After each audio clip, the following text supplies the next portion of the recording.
Bueno, el primero de nuestros siguiente, el tercer contertulio de la mesa, de esta mesa por partes, es Jon Ander Gómez Adrián, que es doctor en informática de la Universidad Politécnica de Valencia. Ahora nos contarás un poco sobre ti, sobre cuál es tu experiencia en esto y tienes tú la palabra. La verdad es que el mantenimiento preventivo es una cosa que cada vez escucho más. Empezó también hace, yo creo que relativamente poco tiempo. Yo recuerdo la primera vez que lo escuché, el mantenimiento preventivo era en aeronáutica, en el año 2003-2004, en la aviación civil, en la que habían dos tipos de mantenimiento, el preventivo y el reactivo. Entonces ahí eso fue un proyecto de software que fue calificado como I+D.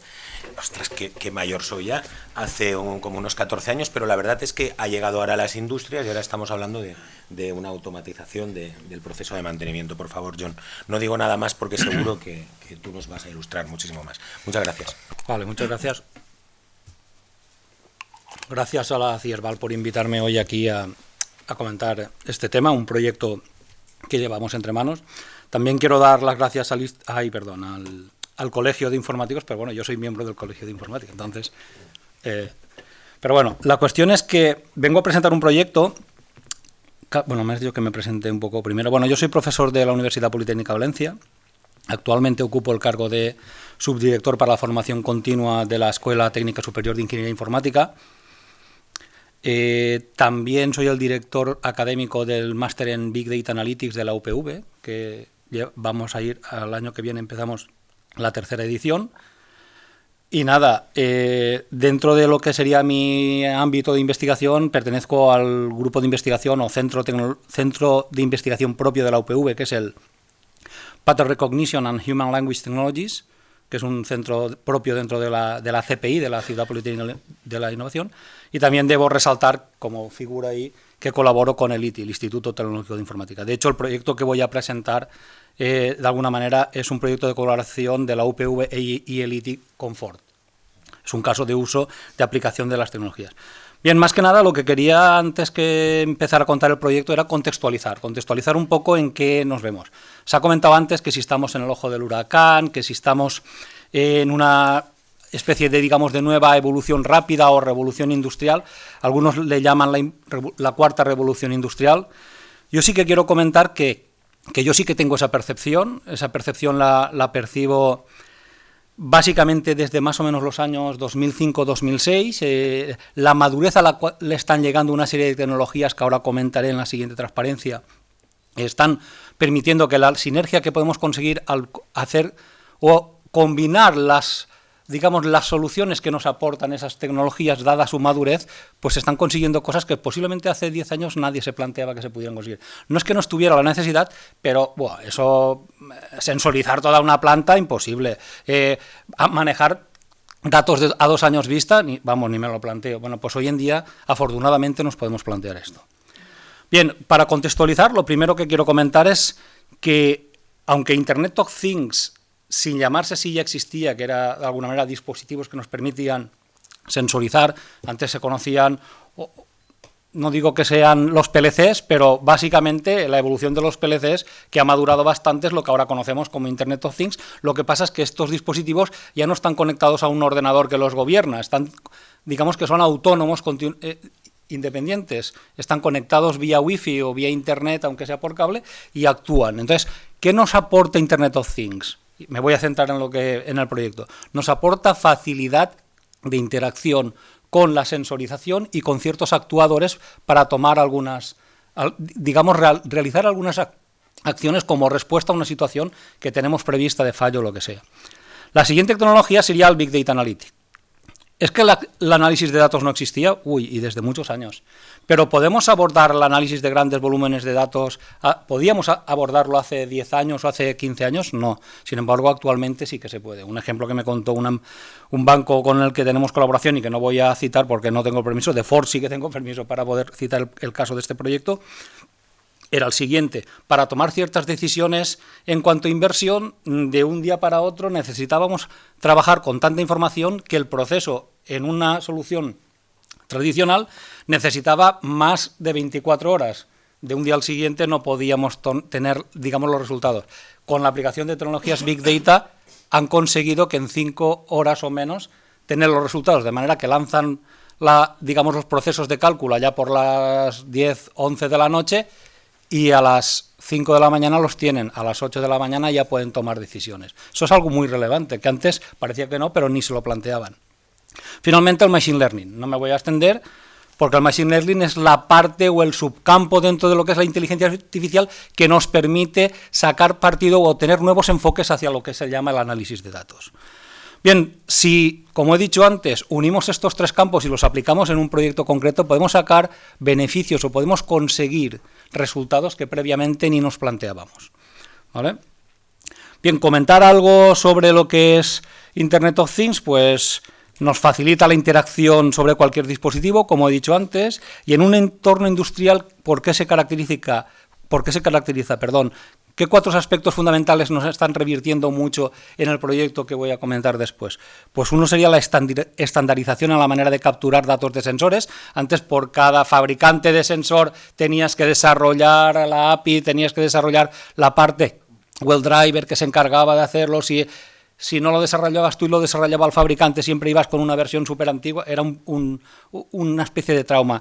Los dispositivos de hoy en día de Internet of Things nos permiten, por un lado, interactuar fácilmente, de una manera muy estandarizada, con las aplicaciones que desarrollamos en los ordenadores que van a hacer, o los servidores que van a capturar los datos y a tomar decisiones, y por la otra parte, con la sensórica que vamos a instalar en la maquinaria o en lo que queramos, de alguna manera, monitorizar.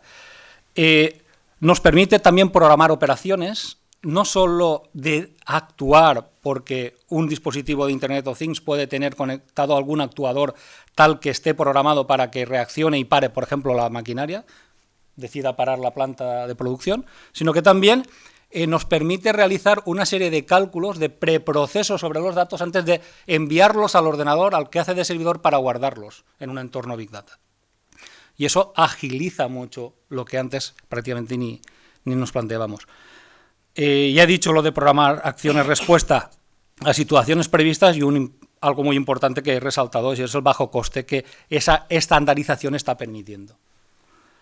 Bien, seguiría con Big Data Analytics, comentar que, bueno, todo el mundo más o menos tiene hoy en día claro lo que es Big Data. Yo lo definiría como un conjunto de retos tecnológicos al cual nos enfrentamos cuando queremos trabajar con grandes volúmenes de datos que no caben en un ordenador, lo que sería un ordenador, ya no digo un ordenador personal, incluso un servidor de los que hace 10 años decíamos un servidor grande, y ahora necesitamos trabajar en lo que se llaman entornos cloud, ya sea en la nube, porque contratamos los servicios a un proveedor, o montamos el cloud propio en la empresa, como es el caso de la gente de la banca, no tiene los datos en Amazon Web Service, IBM o Google Cloud, los tiene en local. Bien.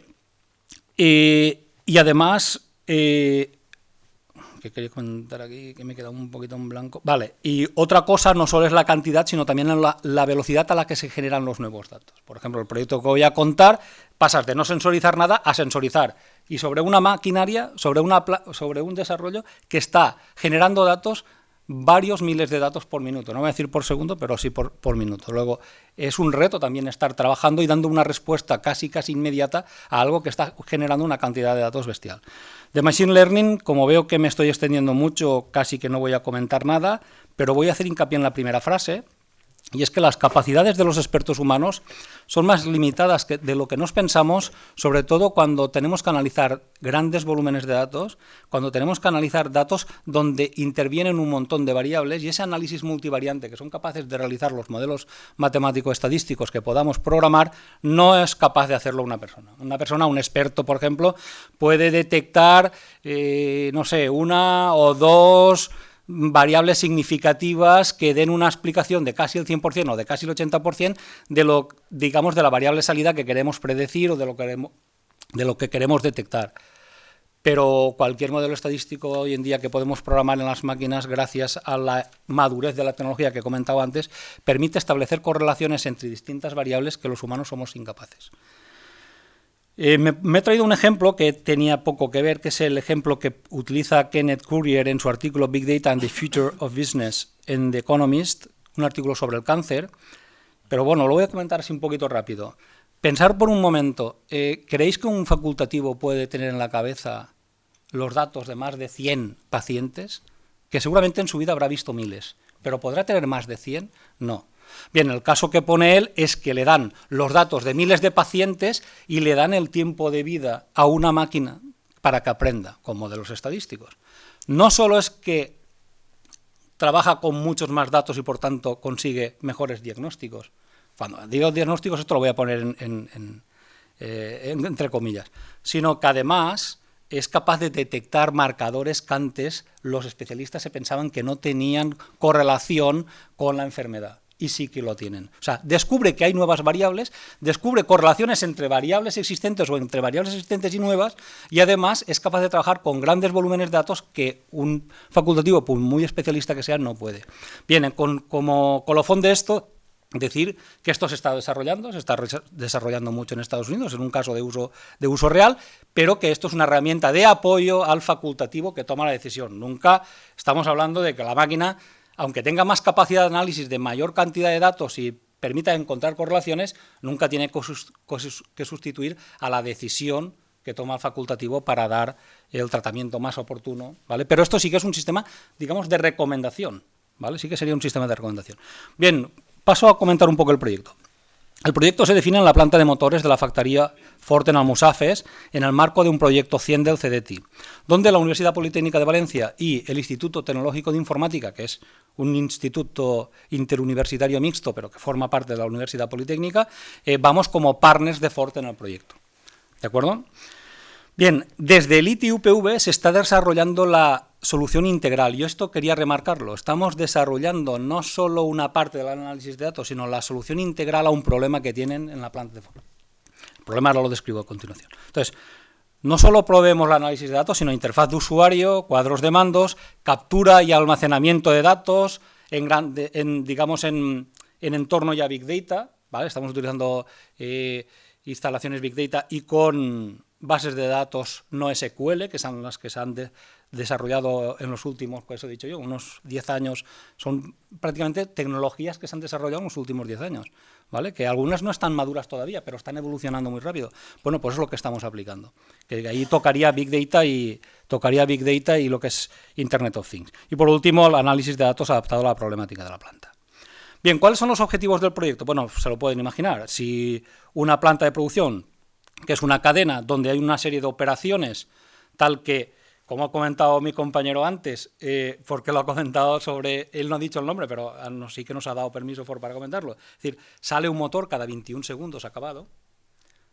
Si a lo largo de la cadena de montaje hay más de 100 operaciones, cada operación define una tarea concreta sobre el bloque de motor que le entra, y en 21 segundos le entra uno, le hace las operaciones, más o menos tarda unos 10 segundos, y lo vuelve a poner en el trenecito que va a la siguiente operación.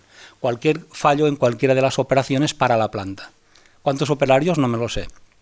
¿Cuánto tiempo puede parar porque se estropee una máquina de la herramienta? Que es un robot industrial que puede tener la planta parada 3, 4 o 5 turnos de 8 horas, a razón de un motor cada 21 segundos, hagan ustedes los cálculos porque el problema es realmente grande. Lo que podamos aportar mediante digamos, modelos matemáticos estadísticos predictivos, en anticipar fallos de la maquinaria, tal que puedan poner a revisar la maquinaria que ya se sospecha que va a fallar en los próximos meses o en las próximas semanas, en las paradas de mantenimiento previstas y evitar la catástrofe que sería el provocar el fallo gordo, que no solo se rompe la pieza que estaba rompiendo, sino que provoca mayores fallos, bueno, el ahorro, insisto, calcúlenlo ustedes.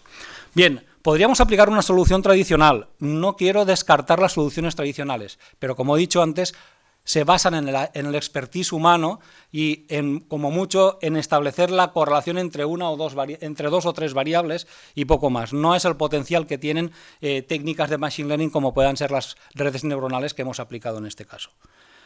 Bien, el nuevo enfoque, ¿qué hace? Bueno, pues aprovecha lo que ya existía y que ahora se denomina IoT porque está muy evolucionado y muy avanzado para la captura de los datos generados por los sensores. Aprovecha las tecnologías Big Data, las nuevas herramientas, el nuevo middleware que utilizamos entre el sistema operativo y las aplicaciones, que es lo que se conoce como herramientas o tecnologías Big Data, Hadoop, Spark y otras, que no voy a ponerme a citar aquí ahora todas, o Cassandra, por ejemplo. Bien, y después aprovechamos las técnicas de Machine Learning que podemos aplicar frente a grandes volúmenes de datos y ya no tenemos el problema que había antes de la era Big Data en que si para aplicar cierta técnica estadística o modelo de aprendizaje automático teníamos un conjunto representativo de datos o no. Gracias al Big Data, ahora lo que nos sobran justamente, diríamos, bueno, no voy a decir que nos sobran, pero ya no tenemos un problema de representatividad de la muestra, ¿vale? Porque tenemos grandes volúmenes de datos. Bien, eso es lo que, en este caso, la máquina supera al humano, al experto humano, ¿de acuerdo? Bien, lo que ya he comentado antes, se han utilizado redes neuronales de alta complejidad, lo que se conoce ahora como Deep Neural Networks o Deep Learning, es una de las cosas en las que yo estoy trabajando en el grupo de investigación, pero no se han aplicado directamente sobre los datos en bruto, y aquí es donde ya no puedo comentar más cosas, ¿vale? Hemos hecho una serie de transformaciones sobre los distintos datos que recogemos de distintos tipos de sensores, hemos hecho una serie de combinaciones de estos y hemos preparado de una manera específica la entrada a las redes neuronales con cierta topología y con un objetivo determinado. Permítanme que aquí no pueda contar nada porque forma parte de la confidencialidad. Pero bueno, el esquema que hemos desarrollado más o menos, esto es lo que existiría. Una planta de montaje tiene una serie de operaciones que van una detrás de otra, ¿vale? Bien, Internet of Things nos ha permitido sensorizar cada una de la maquinaria y herramienta, estamos en proceso, no está todo sensorizado, para capturar datos.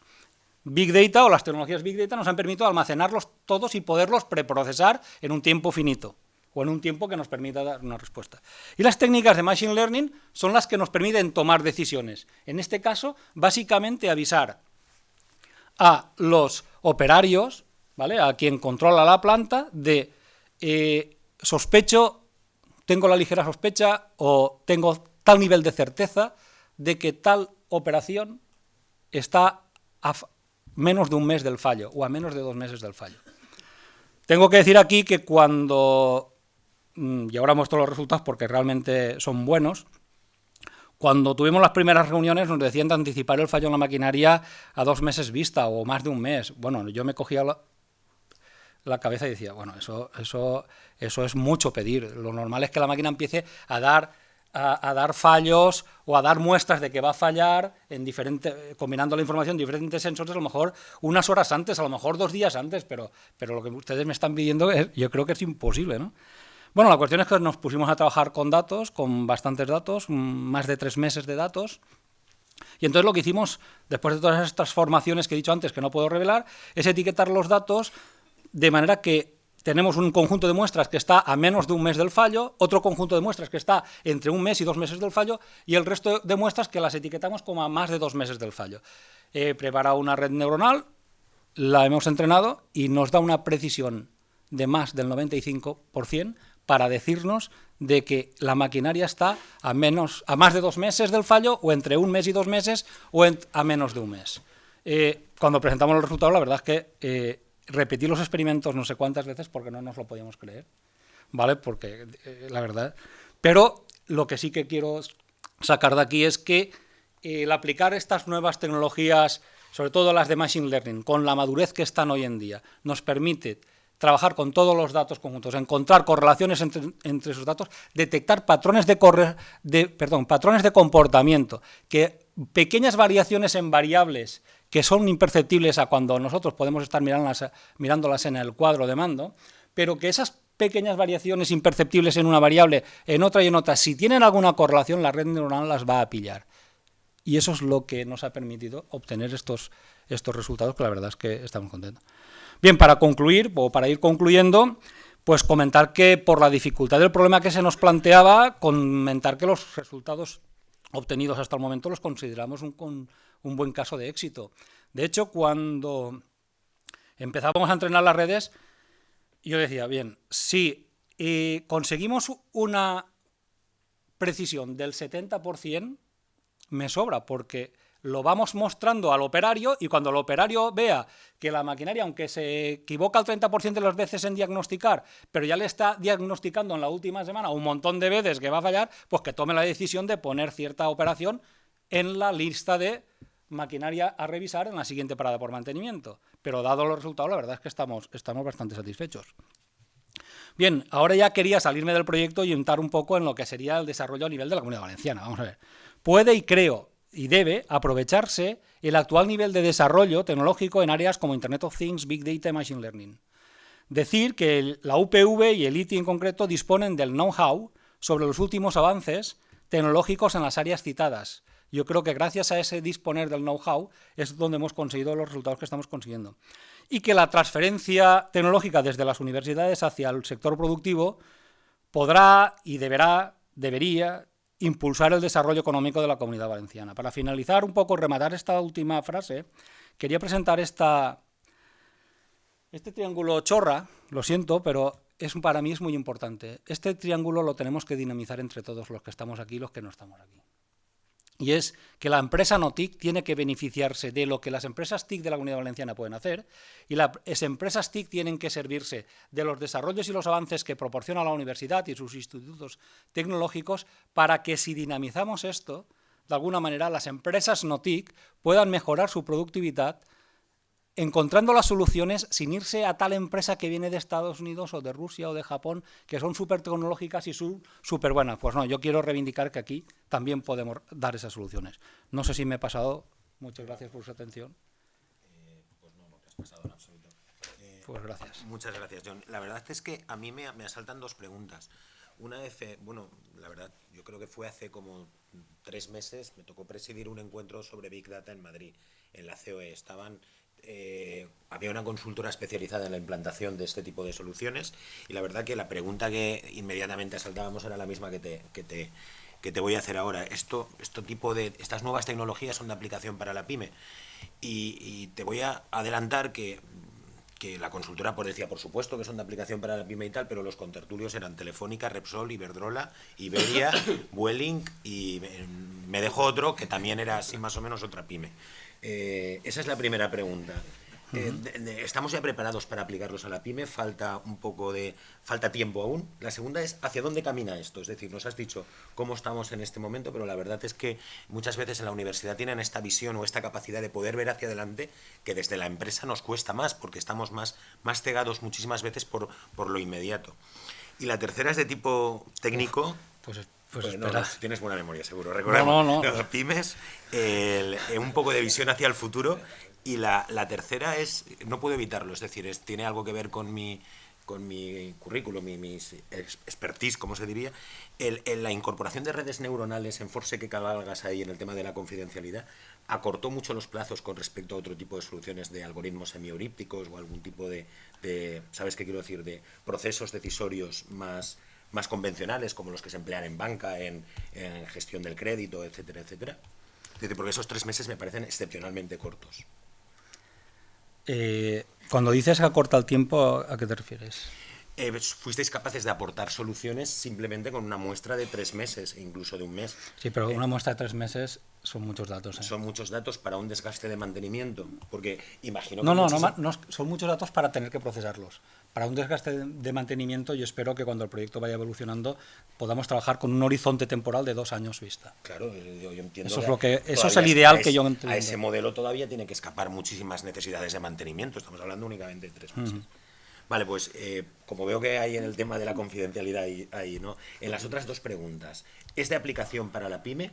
A ver, me preguntaron algo similar en Chile cuando fui a dar una conferencia sobre Big Data a la Universidad Tecnológica de Chile. Y me preguntaron, porque venía gente de la empresa, si deberían de empezar ellos a poner tecnología Big Data de análisis de datos, de grandes volúmenes de datos en su empresa, que no tenía grandes volúmenes de datos en realidad. Yo le dije, están ustedes tardando. Y he vuelto a este gráfico porque justamente cuando pongo ahí empresas no TIC no son empresas grandes, son todo tipo de empresa. Entonces, ¿es a la pyme? Claro. Y ahí quiero decir una cosa. La pyme puede tener un equipo de Big Data Analytics desde los que de alguna manera se encargan de instalar y mantener la infraestructura Big Data hasta los que analizan los datos, son capaces de obtener representaciones gráficas realmente concisas y presentarlo al Consejo de Administración para que tome las decisiones, porque al fin y al cabo siempre vamos a lo mismo, Data Driven Decision Making, tomar decisiones en función de los datos. Yo aconsejo que las pymes se pongan las pilas porque esta tecnología no es excesivamente cara.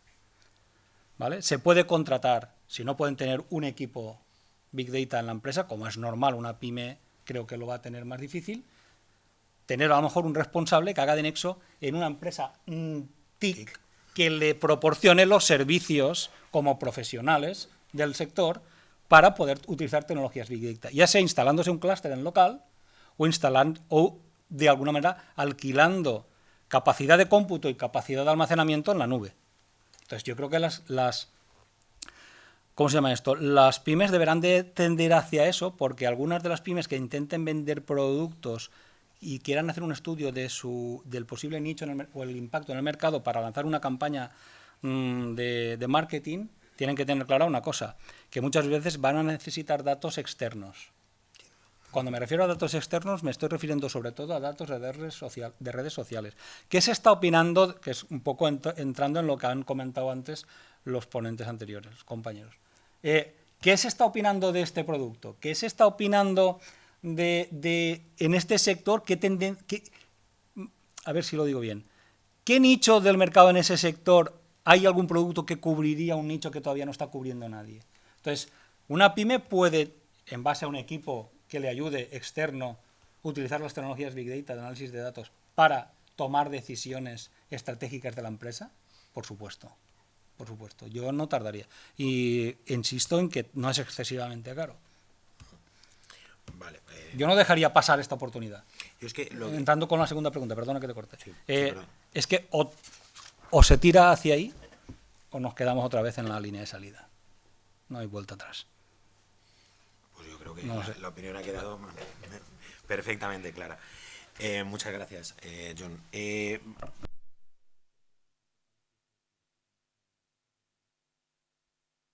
Bueno, decía... ¿Ahora sí? Vale, muchas gracias. Va a intervenir ahora Víctor Palacios, es director comercial de una empresa que se llama Nexo, y en este mundo de las startups pues hablamos de una empresa de ya, ¿cuántos años tenéis ya? 25 años. 25 años. 25 años, con la que yo coincidí. La verdad es que en el año 2000, casualmente, cuando yo tenía un despacho dentro de Ford, que estábamos financiando la planta de motores sobre la que John nos acaba de hablar. O sea, la verdad es que hemos hecho muchas cosas aquí en la Comunidad Valenciana. Vamos a acercar todos estos planteamientos que vienen de la universidad a través de una empresa que tiene la implantación, tiene la experiencia en la implantación de soluciones en pymes. Entonces vamos a ver realmente, vosotros qué es lo que estáis haciendo en el proceso de digitalización. Muchas gracias, Víctor.